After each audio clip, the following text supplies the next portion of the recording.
আজকে রান্না করবো বোয়াল মাছের তরকারি। আমি অলরেডি পাশে বোয়াল মাছটা ধুয়ে ভাজতে দিয়েছি বাচ্চার জন্য এবং আমাদের জন্য।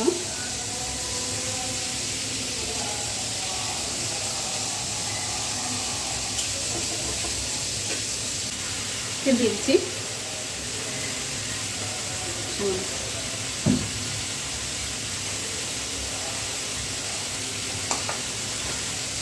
পেঁয়াজ দিয়ে দিচ্ছি।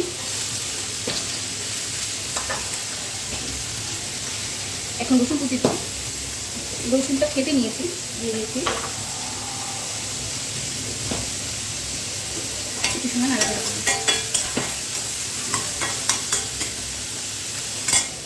হালকা লবণ দিয়ে দেবো যাতে করে পেঁয়াজটা তাড়াতাড়ি হয়।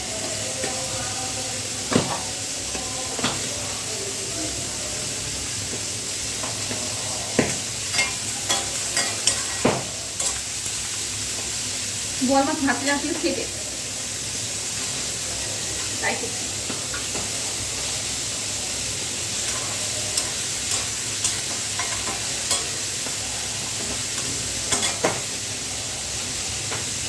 বোয়াল মাছটা বেশি ভাজবো না, হালকা ভাজবো। কিছুটা ভাজা হয়ে গেলে হালকা পানি দিয়ে নিব।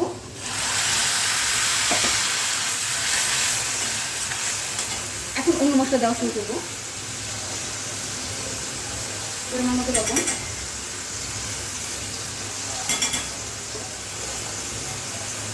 ধনিয়া গুঁড়া,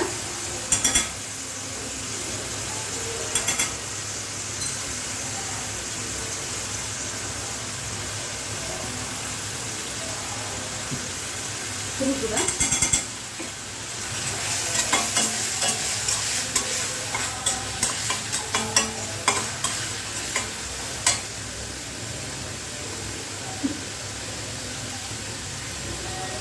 দিয়ে দেবো জিরা গুঁড়া,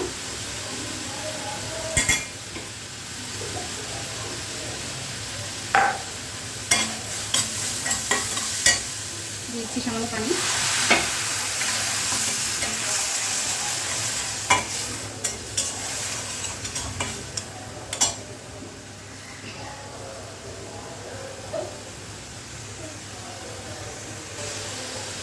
এখন দিয়ে দেবো কেটে রাখা বেগুন, পটল, আলু। হাত দিয়ে উঠাবো যেন নিজের পানিগুলো না পড়ে।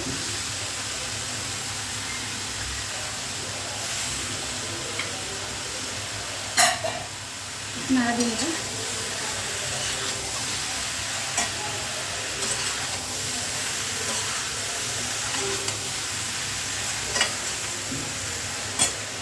হালকা পানি দিয়ে ঢেকে দেবো।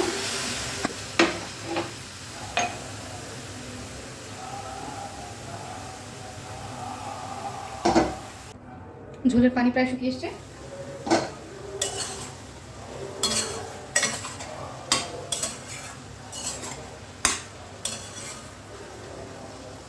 এটা আসলে কিছুটা মাখা তরকারির মতো হয়। মাখা তরকারি বা ছোটো মাছ এভাবে আমরা স্বভাবতই ছোটো মাছ দিয়ে এভাবে রান্না করি চচ্চড়ির মতো। কিন্তু আজকে আমি একটু বাবুর জন্য বড় মাছে এভাবে রান্না করব। আমি একটু গরম পানি দিচ্ছি, আপনারা যদি পারেন তাহলে ঠান্ডা পানি দেবেন, মানে অপশনাল আর কি।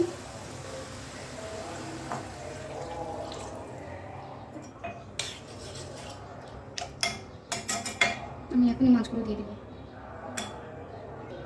আর একটু পানি দিয়ে দিয়েছি। এখন মাছগুলো দেবো। আমার বাবুকে ডক্টর বলেছে পেটের মাছ খাওয়াতে, পেটে মাছের অয়েল থাকে।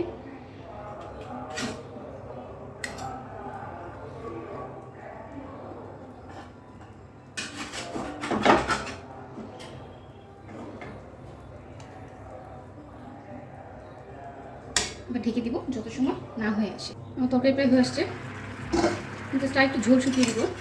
মাছগুলো উল্টে দিচ্ছি।